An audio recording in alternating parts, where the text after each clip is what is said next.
मेरे प्यारे भाइयों और बहनों, आप सबको मेरा हार्दिक प्रणाम। आज मुझे एक छोटी बालिका मिली और कहने लगी, आज आप हमें लैला मजनू के बारे में कोई बात बताएं। देखो, बच्चों को कहानियाँ सुनना बहुत अच्छा लगता है, इसलिए तो प्राचीन काल में ऋषि अपने गुरुकुल में बच्चों को ज्ञान भरी छोटी छोटी कहानियाँ सुनाते थे। मेरे प्यारे भाइयों और बहनों, छोटे बच्चों से यदि आप सीधे ज्ञान की बात करोगे तो उन्हें समझ में नहीं आएगी। वही ज्ञान उसे आप कहानी के रूप में बताओगे तो बच्चे उसमें रुचि लेंगे। लैला मजनू के बारे में हमने कितनी ही बातें सुनी हैं। लैला कौन थी, मजनू कौन था, उन दोनों का आपस में क्या संबंध था। सूफी सिद्धांत के अनुसार इश्क वह मार्ग है जो हमें प्रभु के पास ले जाता है। और इश्क दो प्रकार का होता है। एक को इश्क मिजाजी कहते हैं और दूसरे को इश्क हकीकी। इश्क मिजाजी वह इश्क है जो एक इंसान का दूसरे इंसान के साथ होता है, जिसे हम सांसारिक प्रेम भी कहते हैं। और इश्क हकीकी है प्रभु से प्रेम, divine love, the love that is universal, the love that moves out to all every atom in the universe. इश्क मिजाजी और इश्क हकीकी, इन दोनों को आपस में मिलाने वाली पुल का नाम है Laila Majnu, the bridge that unites the two. Majnu कौन था? इस प्रश्न के उत्तर में हमें ऐसा बताया जाता है कि मजनू जन्म से ही अपने साथ प्रेम का जज्बा लेकर आया था। उसमें इतना प्रेम समाया हुआ था कि उसे देखकर लगता था मानो वह प्रेम का सागर हो। बचपन से ही वह हर किसी से बड़े ही प्रेम से मिलता, प्रेम से बात करता और अपना हर कार्य बड़े ही प्रेम से करता था। मानो उसकी हर बात से, हर अदा से प्यार छलक रहा हो। ऐसा लगता उसके जीवन से प्यार का झरना बह रहा हो। सारे जहान का संग प्रेम में, संत जना का रंग प्रेम में।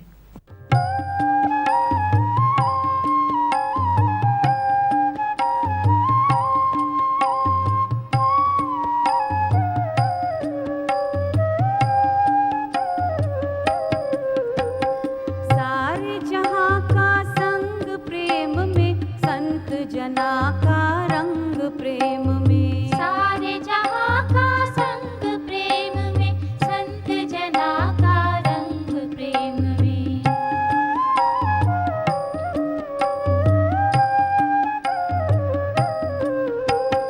यह दिल करे याद प्रेम में, बार बार करे फरियाद प्रेम में। यह दिल करे याद प्रेम में, बार बार करे फरियाद प्रेम में।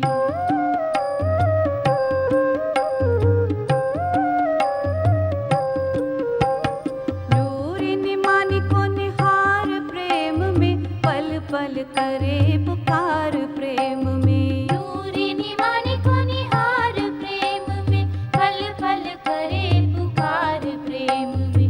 पल पल करे पुकार प्रेम में, पल पल करे पुकार प्रेम में।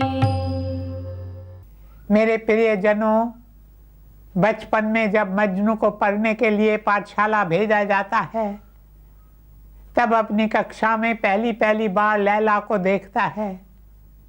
उसे देखते ही मजनू को लगता है मानो लैला ने उसका दिल चुरा लिया हो।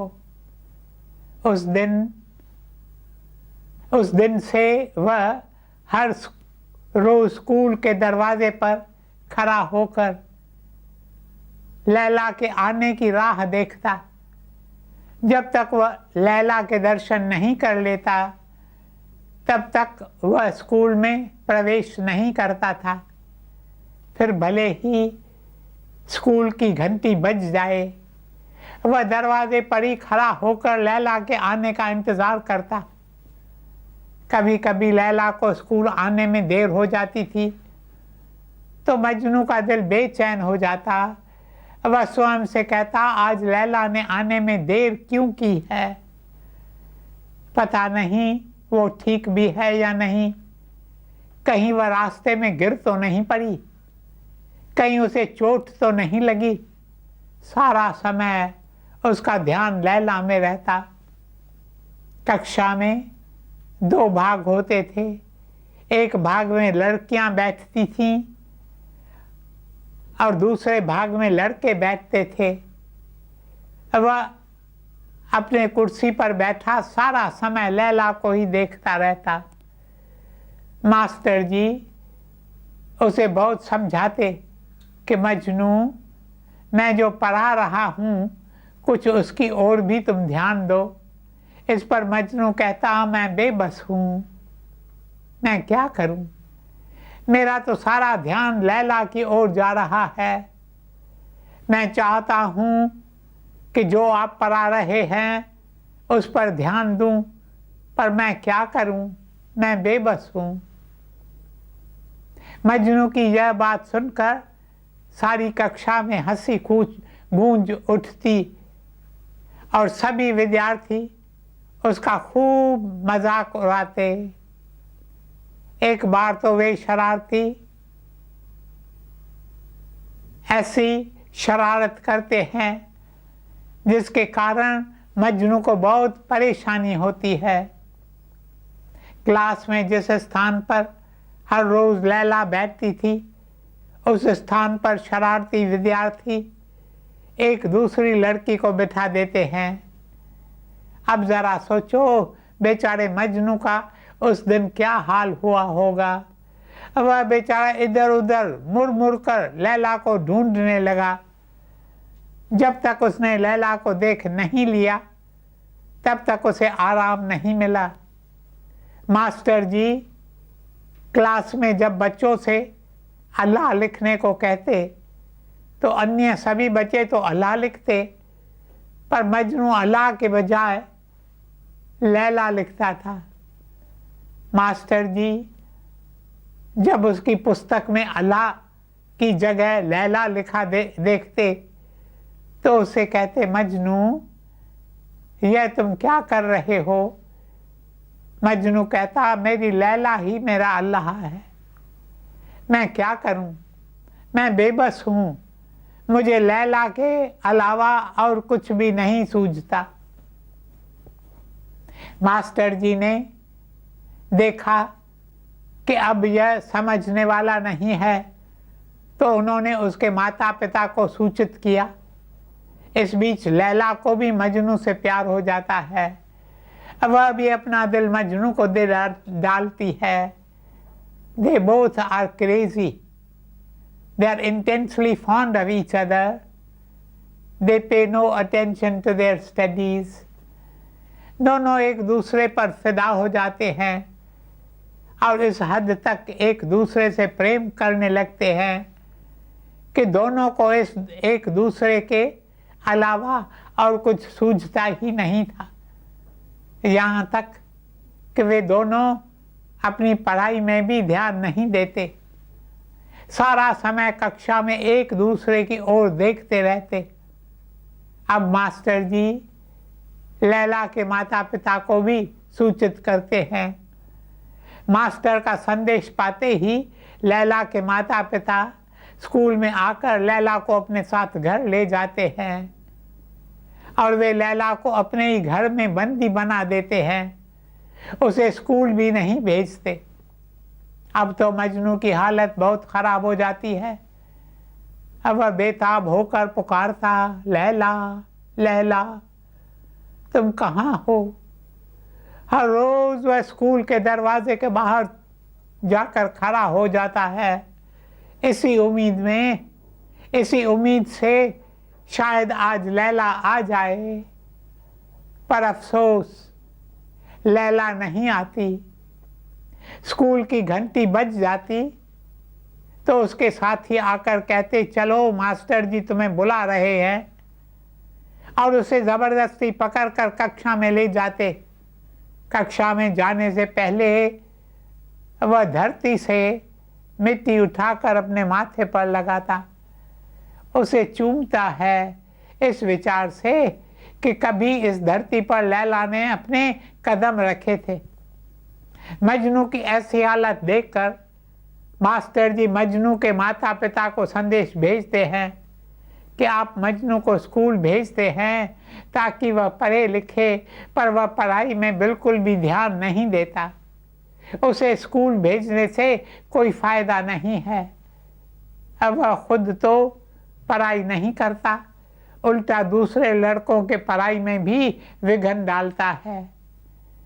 लड़के इसकी हरकतें देखकर इस पर हंसते हैं, इसका मजाक उड़ाते हैं। अन्य लड़कों का भी ध्यान पढ़ाई से हटकर इसकी बातों में जाता है। इसलिए यही उचित होगा कि आप कृपया इसे घर पर ही बिठा दें। मास्टर जी का संदेश पाकर माता पिता स्कूल आकर मजनू को अपने साथ घर ले आते हैं। मजनू अपने माता पिता का इकलौता बेटा था। अपने पुत्र की ऐसी दशा देखकर दोनों बहुत चिंतित होते हैं और वे शहर के हर डॉक्टर, वैद्य, हकीम और जादू टोना निकालने वाले को बुलाकर अपने बेटे का इलाज करवाते हैं। माता पिता कहते हैं, इसे लैला से इश्क हो गया है, इसे इश्क का रोग हो गया है। काश कोई मेरे बेटे को इस रोग से मुक्त करा दे। वे मजनू के इलाज पर खूब पैसा खर्च करते हैं, किंतु मजनू पर किसी दवाई या झाड़ फूंक का कोई असर नहीं होता। कहते हैं कि विरह के रोगी का इलाज है दीदार। उसे सिर्फ अपने महबूब का दर्शन दीदार मिल जाए तो उसकी सारी बीमारियां, सारे रोग पल भर में छू हो जाते हैं। मजनू बेचारा हर पल उस घड़ी का इंतज़ार करता कि कब उसे उसकी लैला के दर्शन होंगे। कई बड़े बुजुर्ग उसे समझाते हैं, मजनू ये तुमने अपनी क्या हालत बना ली है।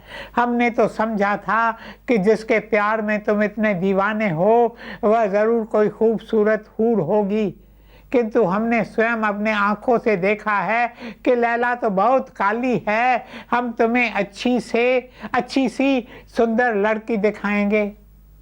तुम्हारे माता पिता इतने अमीर हैं कि कोई भी इंसान अपनी बेटी का हाथ तुम्हारे हाथ में देने के लिए तैयार हो जाएगा। इस पर देखिए मजनू क्या कहता है। वह कहता है, यदि तुम्हें लैला को देखना है तो उसे मेरी आंखों से देखो। उसे तुम अपने आंखों से देखते हो इसलिए उसमें तुम्हें सुंदरता नजर नहीं आती। उसे अगर तुम मेरे नज़र से देखोगे तो तुम्हें मालूम पड़ेगा कि लैला में गजब की सुंदरता है। मेरे प्यारे भाइयों और बहनों, मजनू की यह बात सुनकर मुझे मेरे बचपन की एक बात याद आ गई। हम कराची में रहते थे। उस समय मैं बहुत छोटा था। हमारे घर के सामने एक लड़का रहता था और उसके घर के सामने एक लड़की रहती थी जिसके पूरे चेहरे पर चेचक के दाग थे। वह लड़का हर रोज़ उस लड़की के घर के सामने खड़ा हो जाता और उसे बड़े ही प्रेम भरी नज़रों से देखता था। लोग उसे बहुत ही समझाने की कोशिश करते थे कि तुमने अपना दिल दिया भी तो किसे, जिसके चेहरे पर इतने सारे चेचक के दाग हैं। तुम्हें शहर में और कोई लड़की पसंद नहीं आई? क्या तुम्हें उसके चेहरे पर चेचक के दाग दिखाई नहीं देते? इस पर देखो उस लड़के ने क्या कहा। अब वह बोला, उस लड़की का चेहरा तुम मेरी निगाहों से देखो तो तुम्हें मालूम पड़ेगा कि वह कितनी खूबसूरत है। जिसे तुम चेचक के दाग कह रहे हो वे हैं तारे। उसका मुखड़ा है आसमान जिसमें वे तारे चमक रहे हैं। जब मुझे ये बात याद आई तब जाकर मुझे लैला और मजनू की बात समझ में आई। मजनू कहता है, अगर तुम लैला को देखना चाहते हो तो उसे मेरी नज़र से देखो, तभी तुम्हें उसकी असली खूबसूरती का अंदाज़ा होगा। हाँ, तो मजनू कहता है कि सारे संसार की खूबसूरती मेरी लैला के चेहरे में समाई हुई है। माता पिता की लाख कोशिशों के बावजूद भी जब वह ठीक नहीं होता तो वे उसे हज पर ले जाने का फैसला करते हैं, इस उम्मीद से कि वे काबे में सिर झुकाकर अपने इकलौते बेटे के सेहत की भीख मांगेंगे तो शायद उनका बेटा ठीक हो जाए। हो सकता है खुदा के दरबार में हमारी फरियाद कबूल हो जाए। फिर वे अपनी यात्रा की तैयारियां करते हैं और मक्का की ओर रवाना होते हैं। वे काबे में जाकर अपनी झोली फैलाकर खुदा से प्रार्थना करते हैं, ऐ खुदा, ऐ परवरदिगार, यह हमारी इकलौती संतान है और इससे से हमारी सारी उम्मीदें जुड़ी हैं। अब यह जिद पर चढ़ा है कि इसे लैला ही चाहिए। परवरदिगार, तुम ऐसी कोई रहमत करो कि ये लैला को भूल जाए। माता पिता अपने बेटे के लिए प्रार्थना करते हैं और वे मजनू से भी अल्लाह के आगे अपना सिर झुकाकर प्रार्थना करने के लिए कहते हैं। मजनू पूछता है, अगर मैं खुदा से प्रार्थना करूं तो क्या मुझे लैला मिल जाएगी? अब बेचारे माता पिता उसे कहें भी तो क्या कहें। वे कहते हैं, बेटे, जो प्रार्थना तुम करना चाहो वही करो। और मजनू दिल की गहराई से दर्द भरी पुकार में खुदा से प्रार्थना करता है, हे परवरदिगार, मुझे तो सिर्फ लैला चाहिए और कुछ भी नहीं चाहिए, ना तो दुनिया की धन संपत्ति मैं तुमसे मांगता हूँ, ना ही मान सम्मान और ना ही इंद्रियों का ऐशो आराम। चाहिए मुझे लैला, सिर्फ लैला। चाहिए नहीं मुझे और कुछ भी बिन लैला। वीरान है ये संसार सारा, समझे वही जिसे तीर लगा है तन में। दर्द दिल का तो मैं तेरे दर गाऊं, पीरा में डूबा नगमा मैं बजाऊं।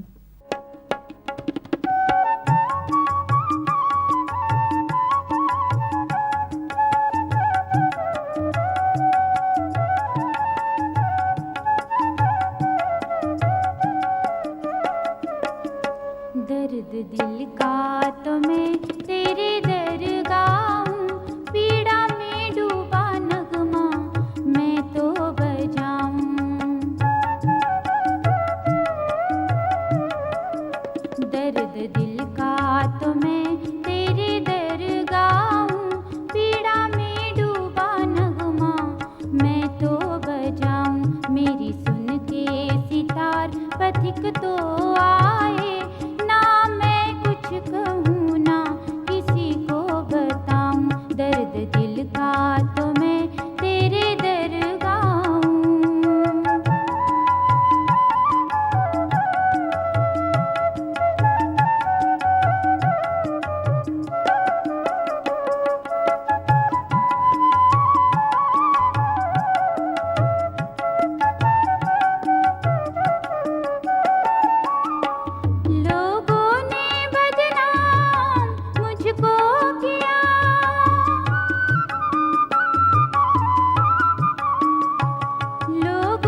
मेरे प्रियजनों, मजनू के दिल के दर्द भरी पुकार सुनकर कई लोग वहाँ पर एकत्रित हो जाते हैं और अचानक ही सभी के मुख से निकलता है आमीन आमीन, ऐसा ही हो।